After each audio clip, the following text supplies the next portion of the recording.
Hello बच्चों, आज का हमारा टॉपिक है ऑटो ट्रांसफार्मर। ये जो आप देख रहे हैं ये ऑटो ट्रांसफार्मर है। ये कैसे वर्किंग करता है मैं आज आपको ये बताऊंगा। कहाँ काम आता है ये भी मैं आपको आज पूरा एक्सप्लेन करूंगा। तो आज का मेरी वीडियो है ऑटो ट्रांसफार्मर विद प्रैक्टिकल। तो हम पहले इसको डायग्राम समझते हैं और फिर करते हैं हम इसका प्रैक्टिकल। ठीक है, तो डायग्राम में क्या है मैं आपको बताता हूँ कि ये देखिए, ये सिंगल फेस का होता है। इसमें सिंगल कॉइल होती है, एक ही कॉइल होती है इसके अंदर। ठीक है, सप्लाई जो जाती है इससे हम कह सकते हैं, यहाँ फेस कह सकते हो आप और यहाँ न्यूट्रल कह सकते हो। ठीक है, दूसरा जो होता है हमारा, ये एक लगा रहता है पॉइंटर। ये हमारी 220 वोल्ट या 204 वोल्ट सप्लाई होती है। और ये जो न्यूट्रल है हमारा, ये कॉमन रहता है और यहाँ लग जाता है हमारा लोड। ये इलेक्ट्रिकल लोड है, ये इसे कहते हैं हम लोड। ठीक है, ये हमारी प्राइमरी कॉइल है और इस पॉइंट से इस पॉइंट तक ये हमारी सेकेंडरी कॉइल है। जो हमारा ट्रांसफार्मर होते हैं जनरली, उनका कंसेप्ट भी यही होता है कि भाई जो प्राइमरी कॉइल है उसके नंबर ऑफ टर्न्स ज़्यादा होते हैं और सेकेंडरी कॉइल के नंबर ऑफ टर्न्स कम होते हैं। तो किस कंडीशन में? जब वो ट्रांसफार्मर स्टेप डाउन है। तो ये जो ट्रांसफार्मर है मेरा डायग्राम, ये स्टेप डाउन ट्रांसफार्मर है। जब मैं सप्लाई से 220 वोल्ट दूंगा तो यहाँ के इसके और इसके बीच में जो हमें सप्लाई मिलेगी आउटपुट, वो हमारी 220 से कम ही होगी।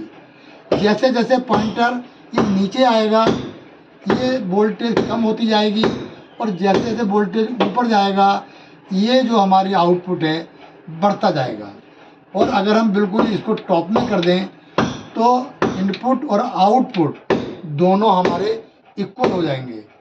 ठीक है, अगर हम लिख के अगर हम नाम डाल दें, मान लीजिए ये हमारा ए है और ये हमारा बी है और ये हमारा सी और ये है हमारा डी। तो अगर जैसे पॉइंटर हमारा ऊपर गया, अगर ये पॉइंटर ए पे पहुंचता है तो उस कंडीशन में ए बी वोल्टेज, ये वोल्टेज बराबर हो जाएगी सी डी वोल्टेज के। यानी कि ए बी जो वोल्ट है ये बराबर हो जाएगी सी डी वोल्ट के।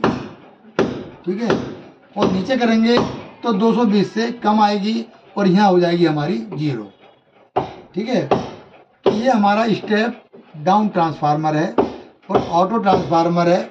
इसमें एक ही कॉइल दो कॉइलों का काम करती है। अब मैं बनाता हूँ ऑटो ट्रांसफार्मर में जो स्टेप अप ट्रांसफार्मर होते हैं वो क्या होते हैं। ये देखिए, ये भी सेम वही है, कॉइल हमें एक ही बनानी है। थोड़ा फर्क आ जाएगा यहाँ पे और यहाँ हो जाएगा हमारा, देखिए स्टेप ये हमारा हो गया यहाँ पे, ये हो गया आउटपुट, ये हमारा लोड हो गया। यहाँ देंगे हम न्यूट्रल और यहाँ पे हम एरो के साथ हम देंगे फेज। फर्क समझ में आ रहा है? देखिए, जो हमारा पॉइंटर था, एरो था, इसके बीच में हमने लोड दिया, न्यूट्रल के इसके बीच में हमने लोड दिया है। यहाँ पे क्या है, यह हमारा आउटपुट है। यहाँ पे प्राइमरी कॉइल, जो हमारी प्राइमरी कॉइल है ट्रांसफार्मर की, वो यहाँ ज़्यादा है। ठीक है, अब जैसे जैसे इसको हम प्राइमरी कॉइल को हम ऊपर करते जाएंगे, आउटपुट की वोल्टेज भी कम होती जाएगी। और अगर हम यहाँ फुल कर दें तो यहाँ आउटपुट की वोल्टेज मैक्सिमम हो जाएगी। जितनी यहाँ वोल्टेज है उससे ज़्यादा हो जाएगी, डबल हो जाएगी। कम करते जाएंगे तो इसकी आउटपुट वोल्टेज भी कम होती जाएगी, लेकिन जो इनपुट वोल्टेज है इससे ज़्यादा ही मिलेगी। यहाँ लगभग डबल हो जाएगी और धीरे धीरे जाएंगे तो 220 से कम होते होते इस पॉइंट पे आकर के 0 हो जाएगी। ये बिल्कुल सेम हो जाएगी, जो वोल्टेज यहाँ है वो यहाँ हो जाएगी। ठीक है, तो ये हमारा हो जाता है स्टेप अप ट्रांसफार्मर और ये हो जाता है हमारा स्टेप डाउन ट्रांसफार्मर। अभी हम आपको प्रैक्टिकल करके बताते हैं, दिखाते हैं। ठीक है, अब मैं आपको दिखा दूं, ये जो पॉइंट मैं लिख दे रहा हूँ पहले, इसमें पॉइंट ए और बी और सी। ठीक है, ये मेरे ट्रांसफार्मर में कहाँ पर हैं मैं आपको दिखाता हूँ। ये देखिए बच्चों, ये जो है हमारा, ये हमारे ए और बी, ये दोनों पॉइंट ए और बी हैं ऑटो ट्रांसफार्मर के। बीच वाला पॉइंट हमारा सी है। असल में यही पॉइंटर है जो ऊपर नीचे शिफ्ट होगा, वो हमारा इधर स्विच लगा हुआ है घुमाने का, तो उसकी वजह से ये हमारा ये जो पॉइंटर है मूव करेगा। पॉइंटर हमारा ये है, इधर देखो मूव कर रहा होगा, इधर देखो ये कर रहा है मूव, ये इस तरीके से मूव करेगा। ये हमारा पॉइंटर है जो मूव करता है। ठीक है, तो मैं इसको बिल्कुल दिखाता हूँ प्रैक्टिकल करके। ये हमने सप्लाई दी है, देखो ये हमारे न्यूट्रल और फेस हैं, दोनों ब्लैक रंग के वायर हैं। तो ये हमने ए और बी को सप्लाई दे दी, एक को न्यूट्रल दिया है और एक को हमने फेस दिया है। जो हमारा पॉइंटर है वो हमारा बीच वाला है। ठीक है, और ये हमने लगा रखा है वोल्ट मीटर। तो वोल्ट मीटर भी हमारा बताएगा। अब आप ये देखिए, ये मैंने ऑन कर दिया और इसमें वोल्टेज, इसको हमें मूव करना पड़ेगा, वोल्टेज को इसको घुमाएंगे तो धीरे धीरे वोल्टेज हमारी बढ़ती जाएगी।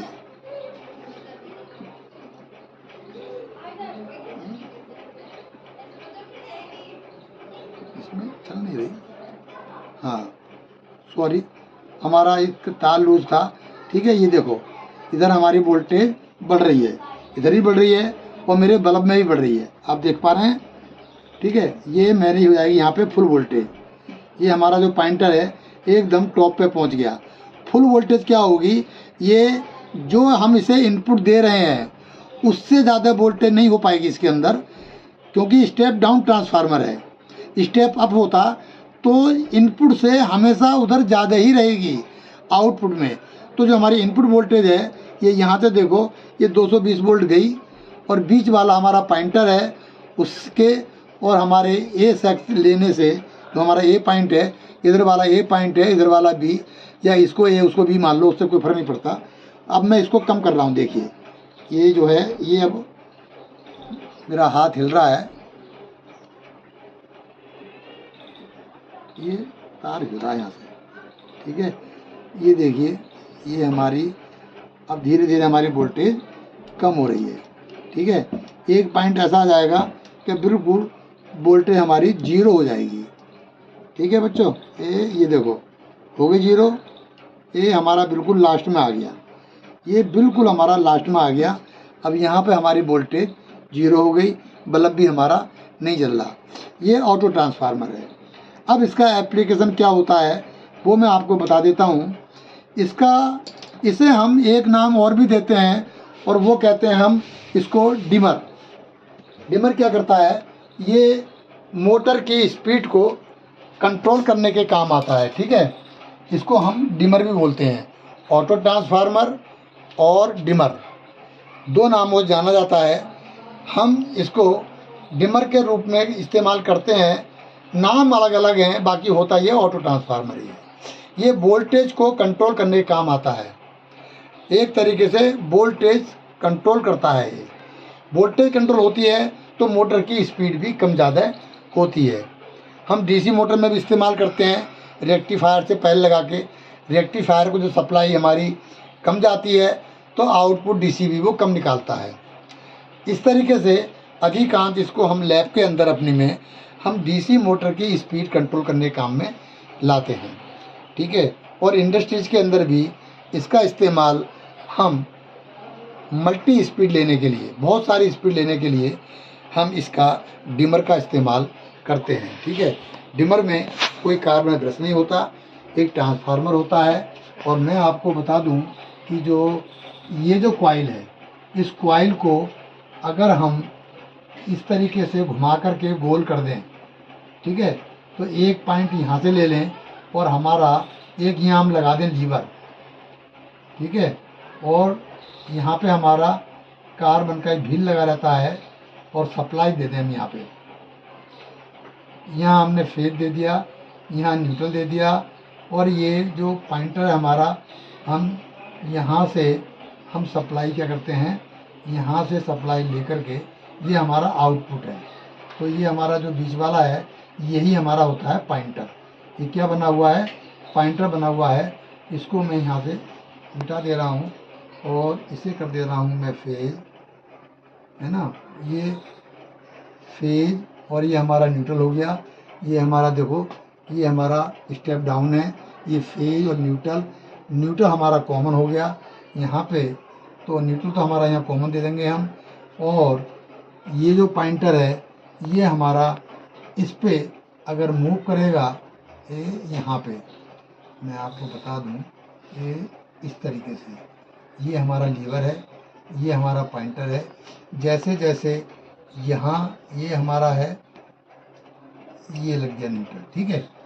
अब एक पॉइंट हमारा ये हो गया और एक ये हो गया। जैसे ही हम लोड कहाँ देते हैं हम लोग, एक तो लोड देते हैं हम, एक पॉइंट न्यूट्रल हमारा कॉमन हो गया, ठीक है, ये लोड के लिए, और ये पॉइंट दे देते हैं हम यहाँ पे। तो समझ में आया। ये जो है देखो, एक पॉइंट हमने दे दिया बी को, ये हमारा न्यूट्रल कॉमन है। जो पॉइंटर है ये फेज वाली कॉइल के हमने यहाँ लगा दिया, जो पॉइंटर है। अब जब धीरे धीरे इसको लेके आएंगे तो फेज वाली कॉइल हमारी कम होती जाएंगी, ठीक है। ये जो टोटल ट्रांसफार्मर की जो इनपुट कॉइल है ये वाली, ये हमारी कम होती जाएंगी, ऊपर जाएंगे तो बढ़ती जाएगी। कितना भी बढ़ाएं वोल्टेज, हमारा स्टेप डाउन ट्रांसफार्मर के अंदर इससे ज़्यादा वोल्टेज नहीं हो सकती। तो ये जो हमारा प्रैक्टिकल मैंने कराया है अभी, ये कॉइल चारों तरफ एक कोर के ऊपर लिपटी हुई है, उसमें से बीच में एक लगा हुआ है पॉइंटर, जो हम घुमा करके लीवर लगा हुआ है। जब हम घुमाते हैं तो इससे वोल्टेज हमारी कम ज़्यादा होती है। बस ऑटो ट्रांसफार्मर के लिए बच्चों मुझे इतना ही समझाना था। मुझे पूरी आशा है कि आप अच्छे से समझ गए होंगे, ठीक है। अब नेक्स्ट वीडियो में मिलते हैं हम, कोई आपसे कोई अच्छा सा टॉपिक